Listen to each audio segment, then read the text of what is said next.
বকেয়া বেতনের দাবিতে সমাজ কল্যাণ ও সমাজ শিক্ষা দপ্তরের ডেপুটেশন এনজিওর অধীন কর্মরত অঙ্গনারী কর্মীর।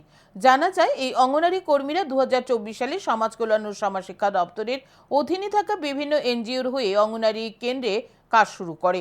অভিযোগ, কয়েক মাস কাজ করার পর থেকে তাদের বেতন নিয়ে ঝামেলা শুরু হয়। বিগত 9 মাস ধরে তারা বেতন পাচ্ছেন না। তাই বাধ্য হয়ে বুধবার সমাজ কল্যাণ ও সমাজ শিক্ষা দপ্তরের অধিকর্তার নিকট তারা ডেপুটেশন প্রদান করে। এদিন তারা সংবাদ মাধ্যমের মুখোমুখি হয়ে জানান, তারা কাজে যোগদানের সময় নির্দিষ্ট কোনো শিক্ষাগত যোগ্যতার প্রয়োজন ছিল না, কিন্তু বর্তমানে যোগ্যতার শংসাপত্র না থাকায় অনেককে চাকরি থেকে বরখাস্ত করে দেওয়া হচ্ছে।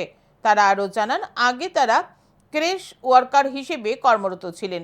পরবর্তী সময় তাদেরকে অঙ্গনারী কর্মী হিসেবে কাজে যোগদান করানো হয়।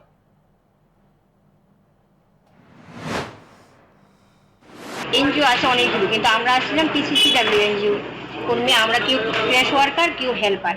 কিন্তু 2024-এ আমরা অঙ্গনারীর সঙ্গে মার্চ করা হয়েছে। মার্চ করার পর কিছু কিছু লোক আমাদের কর্মীরা ভাগ করছে, কারণ তারা কোয়ালিফিকেশন কম। কিন্তু এত বছর পরে, কেউ 10 বছর, কেউ 15 বছর চাকরি করার পরে কি করে কোয়ালিফিকেশনে এত টান পড়লো যে কোয়ালিফিকেশন যারা নাই তারা বাদ।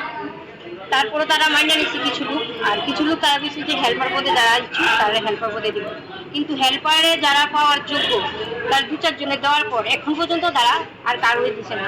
তারা যদি কর্মীরা আসলি বলে যে আমরা তো মিনিস্ট্রিতে পাঠাইছি, এখনো তো কোনো খবর নাই।